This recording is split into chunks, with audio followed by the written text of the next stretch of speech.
And one thing led on to another. And I finally went to the building up here on the hill, and they were going to just push out what they called was a web in my throat. And I remember the doctor walking in after checking my throat out, whose name was Dr. Purcell. He said, you have a cancerous throat tumor. I've seen lots of them.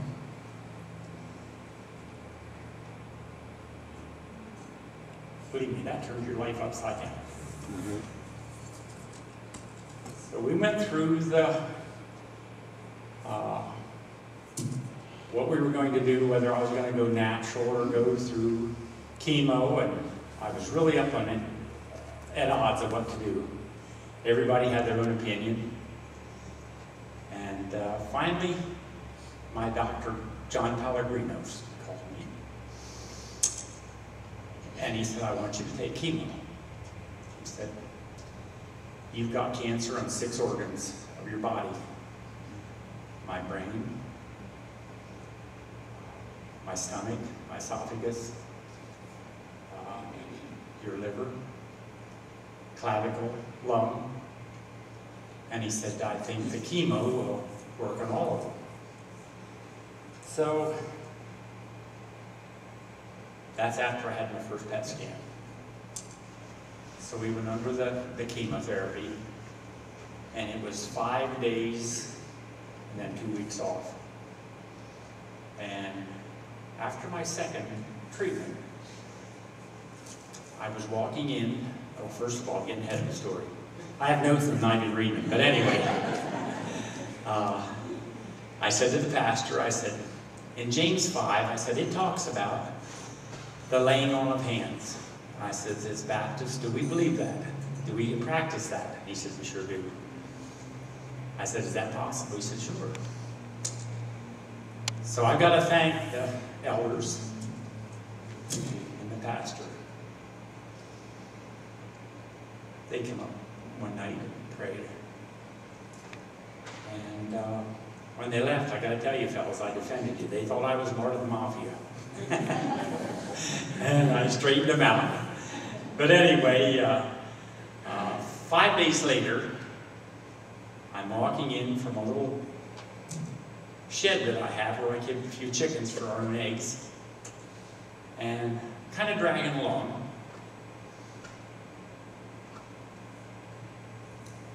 And I had a feeling that you would never be able to express if I stood up here for an hour.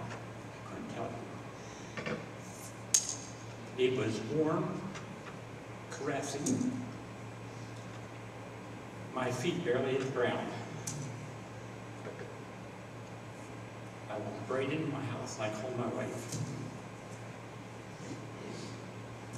And I said, I've been healed. Yeah, like she believed it. She said, that's wonderful. So, they did another PET scan. They called me at 4 o'clock that night, my doctor. He said, we find no cancer nowhere. Praise God. Oh. And I said, none. He said, absolutely. That's fine. He said, they can't even find the tumor. That we had basically made arrangements to have it cut out in Baltimore, down to Johns Hopkins. So, my wife didn't believe that. She gets on the telephone, calls the doctor back. Are you sure? So, she got it for herself then. It wasn't for me. And they still made me go through the rest of the chemo, which built up and built up and built up. And I finally talked to my doctor. Agabayesi was his name. He's from Kenya. And I pleaded with him. I said, if your test shows no cancer, why am I going through this?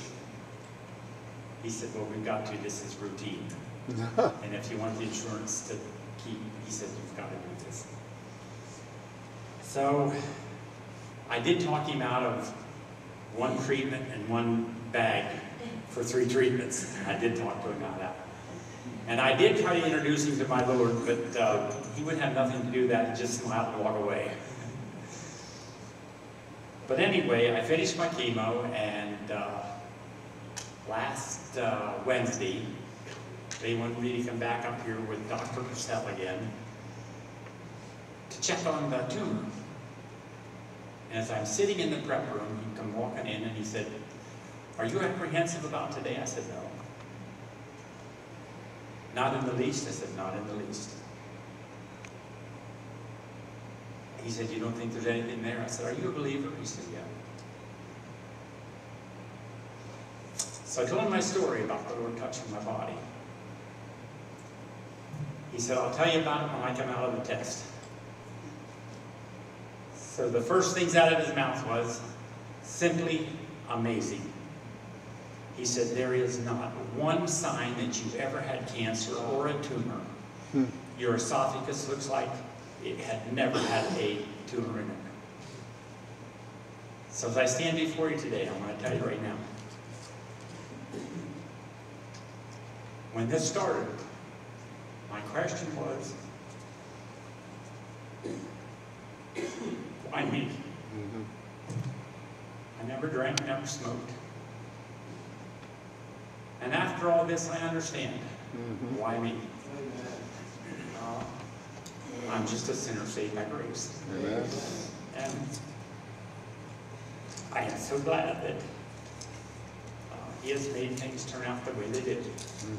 But I tell you right now, I'm cancer-free, and it's all because of prayers and the loving people.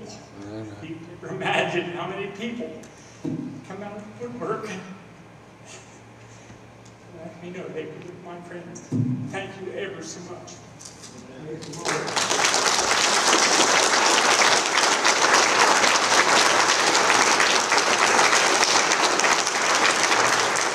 Let's stand in response to